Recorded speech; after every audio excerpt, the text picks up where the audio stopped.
தண்டவாளத்தில் படுத்து இளைஞர் ரீல்ஸ் செய்த காட்சிகள்தான் இது.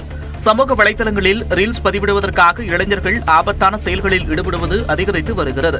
இந்நிலையில் ரயில் செல்லும் போது தண்டவாளத்தில் படுத்திருப்பதை போன்று வீடியோ வெளியிட்ட இளைஞருக்கு பலரும் கண்டனம் தெரிவித்துள்ளனர்.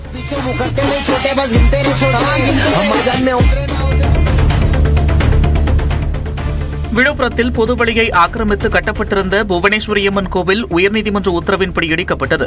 பாத்திமா லேஅவுட் பகுதியில் 45 ஆண்டுகளாக உள்ள புவனேஸ்வரியம்மன் கோவில் தனது வீட்டிற்கு செல்லும் வழியை அடைத்திருப்பதாக பானிபூரி வியாபாரி சண்முகம் சென்னை உயர்நீதிமன்றத்தில் வழக்கு தொடர்ந்திருந்தார். இந்த வழக்கை விசாரித்த நீதிமன்றம் கோவிலை இடிக்க உத்தரவிட்டதைத் தொடர்ந்து காவலர்களின் பாதுகாப்புடன் நகராட்சி ஊழியர்கள் இடித்தனர்.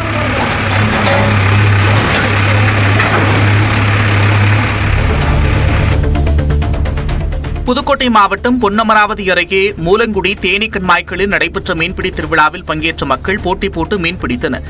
பொன்னமராவதி, மேலை சிவபுரி, மயிலாப்பூர், அஞ்சுப்புலிப்பட்டி என சுற்றுவட்டார கிராமங்களைச் சேர்ந்த 300க்கும் மேற்பட்ட மக்கள் மீன்பிடி திருவிழாவில் பங்கேற்றனர்.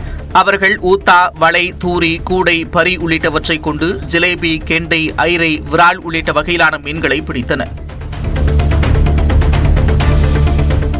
நாமக்கல் மாவட்டம் மோகனூரில் தனியார் பால் பூத்தில் பெண் பணியாளரை திசை திருப்பி 50,000 ரூபாய் ரொக்கம் மற்றும் தங்க நகை திருடப்பட்ட சிசிடிவி காட்சிகள் வெளியாகியுள்ளது.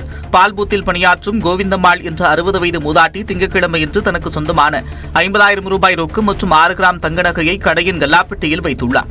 இந்நிலையில் பால் வாங்குவது போல் கடைக்கு வந்த நபர்கள் அவற்றை திருடிச் சென்றனர்.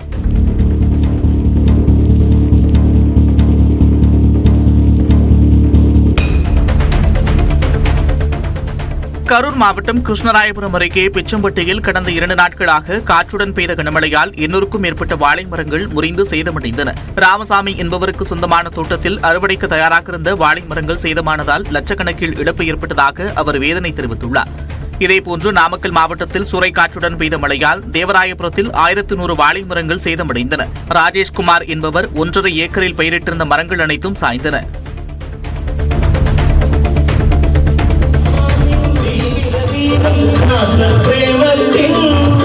கேரள கோவில் திருவிழாவில் RSS பாடல் பாடப்பட்டது சர்ச்சையை ஏற்படுத்தியுள்ளது. கொல்லம் மாவட்டம் கொட்டுக்கல்லில் திருவிதாங்கூர் தேவசம் போர்டு நிர்வகிக்கும் கோவில் திருவிழாவில் இசை நிகழ்ச்சிக்கு ஏற்பாடு செய்யப்பட்டது. இதில் RSS அமைப்பின் கானாகீதம் பாடப்பட்டதும் RSS கொடி பயன்படுத்தப்பட்டதும் சர்ச்சையானது. இந்நிலையில் பாடகர், இசைக்குழு மற்றும் திருவிழா ஏற்பாட்டுக் குழு மீது 4 பிரிவுகளின் கீழ் வழக்கு பதிவு செய்து போலீசார் விசாரித்து வருகின்றனர். திருநெல்வேலி மாவட்டம் அயன்சிங்கம்பட்டி ஜமீன், வைராவிக்குளம் பகுதிகளில் பொதுமக்களுக்கு தொந்தரவு கொடுத்து வந்த குரங்குகளை வனத்துறையினர் கூண்டு வைத்து பிடித்தனர். வனப்பகுதிகளில் இருந்து உணவு தேடி ஊருக்குள் நுழைந்த குரங்குகள் பொதுமக்களை தாக்குவதாக புகார் தெரிவிக்கப்பட்டது. வனத்துறையினர் வைத்த கூண்டில் 16 குரங்குகள் சிக்கிய நிலையில் அவை அடர் வனப்பகுதிக்குள் விடப்பட்டன. தமிழ்நாடு ஆளுநர் மசோதாக்களை காலவரையறையின்றி நிறுத்தி வைத்த வழக்கில் உச்சநீதிமன்றம் அளித்த தீர்ப்பு கூட்டாட்சி அமைப்பையும் சட்டமன்றத்தின் ஜனநாயக உரிமைகளையும் நிலைநிறுத்தியிருப்பதாக கேரள முதலமைச்சர் பினராயி விஜயன் தெரிவித்துள்ளார். இது தொடர்பான அறிக்கையில் சட்டமன்றத்தின் அதிகாரங்களை அபகரிக்க முயற்சிக்கும் ஆளுநர்களுக்கு எச்சரிக்கையாக இந்த தீர்ப்பு அமைந்திருப்பதாகவும் ஜனநாயகத்திற்கு கிடைத்த வெற்றி என்றும் கூறியுள்ளார். மார்க்சிஸ்ட் கம்யூனிஸ்ட் கட்சி வெளியிட்டுள்ள அறிக்கையில் வரலாற்று சிறப்புமிக்க இந்த தீர்ப்பை வரவேற்பதாக தெரிவிக்கப்பட்டுள்ளது. நெல்லை சந்திப்பு ரயில் நிலையம் முன்பு 24 வயது மதிக்கத்தக்க இளைஞர் திடீரென மயங்கி விழுந்து உயிரிழந்தது அதிர்ச்சியை ஏற்படுத்தியுள்ளது. வள்ளியூர் பூங்காநகர் நரிக்குறவர் காலனியைச் சேர்ந்த எழுமலை என்ற இளைஞர் ரயில் நிலைய இருசக்கர வாகன காப்பகம் அருகே வந்தபோது திடீரென மயங்கி விழுந்து உயிரிழந்தார். உடல்நிலை சரியில்லாததால் மருத்துவமனைக்கு அழைத்துச் சென்ற வழியில் அவர் உயிரிழந்தது விசாரணையில் தெரியவந்துள்ளது.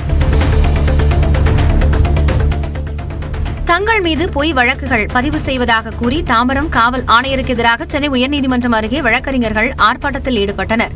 கனகி நகர் அருகே தனியாருக்கு சொந்தமான நிலத்தை பிரபல கட்டுமான நிறுவனம் ஆக்கிரமித்துள்ளதாகவும் இது தொடர்பாக புகார் அளிக்க சென்ற வழக்கறிஞர்கள் மீது பொய் வழக்கு பதியப்பட்டதாகவும் கூறப்படுகிறது. இதனை கண்டித்து போராட்டத்தில் ஈடுபட்ட 100க்கும் மேற்பட்ட வழக்கறிஞர்கள் தாம்பரம் ஆணையருக்கு எதிராக முழக்கங்களையும் எழுப்பினர். தாம்பரம் ஆணையரை, தாம்பரம் காவல் ஆணையரை விடமாட்டோம், விடமாட்டோம், வழக்கறிஞர்கள் விடமாட்டோம். சேலம் மாவட்டம் ஏற்காட்டில் காட்டெருமைகளின் நடமாட்டம் அதிகரித்துள்ளதால் பொதுமக்களும் வாகன ஓட்டிகளும் எச்சரிக்கையாக இருக்க வேண்டும் என்று வனத்துறையினர் எச்சரிக்கை விடுத்துள்ளனர். சுட்டெரிக்கும் வெயிலால் அடர் வனப்பகுதியில் இருந்த காட்டெருமைகள் உணவு மற்றும் தண்ணீர் தேடி ஊருக்குள் வரத் தொடங்கின. இதனால் மலைப்பாதைகளை பயன்படுத்தும் மக்கள் எச்சரிக்கையுடன் பயணிக்குமாறு வனத்துறையினர் வேண்டுகோள் விடுத்துள்ளனர்.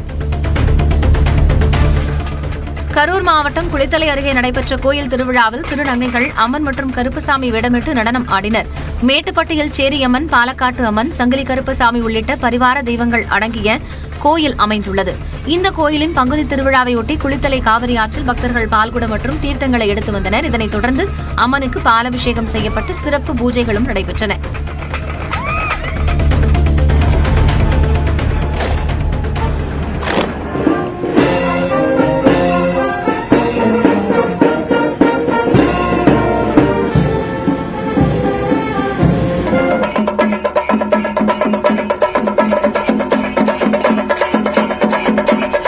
பட்டத்து இளவரசர் ஷேக் ஹம் மக்தும் அரசுமுறை பயணமாக இந்தியா வந்துள்ளார். இளவரசராக பதவியேற்ற பின் முதன்முறையாக இந்தியா வந்துள்ள மக்துமிற்கு டெல்லியில் மேளதாளங்கள் முழங்க உற்சாக வரவேற்பு அளிக்கப்பட்டது.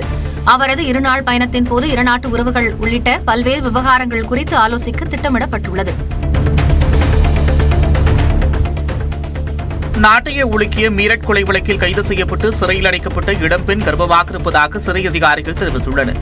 உத்தரப்பிரதேச மாநிலம் மீரட்டில் மஸ்கன் ரஸ்தோகி என்ற இளம்பெண் காதலனுடன் சேர்ந்து கணவரை துண்டு துண்டாக வெட்டி ட்ரம்மில் போட்டு சிமெண்ட் கொண்டு அடைத்த சம்பவம் அதிர்ச்சியை ஏற்படுத்தியது.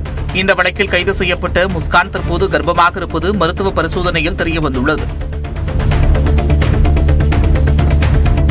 சத்யபாமா அறிவியல் மற்றும் தொழில்நுட்ப கல்லூரி நிறுவனத்தின் 91.87% இறுதியாண்டு மாணவர்கள் சர்வதேச நிறுவனங்களில் வேலைவாய்ப்பு பெற்றுள்ளனர். சத்யபாமா கல்வி நிறுவனத்தின் சென்னை மற்றும் ஸ்ரீபெரும்புதூர் வளாகத்தில் நடைபெற்ற வேலைவாய்ப்பு முகாமில் அமேசான், ஆக்சென்சர், TCS உள்ளிட்ட 303 பன்னாட்டு மற்றும் தேசிய நிறுவனங்கள் பங்கேற்றன. இதில் 3120 வேலைவாய்ப்புகள் வழங்கப்பட்டதாகவும் அதிகபட்சமாக ஆண்டுக்கு சுமார் 41 லட்சம் ரூபாய் சம்பளத்தில் வேலை வழங்கப்பட்டுள்ளதாகவும் தெரிவிக்கப்பட்டது.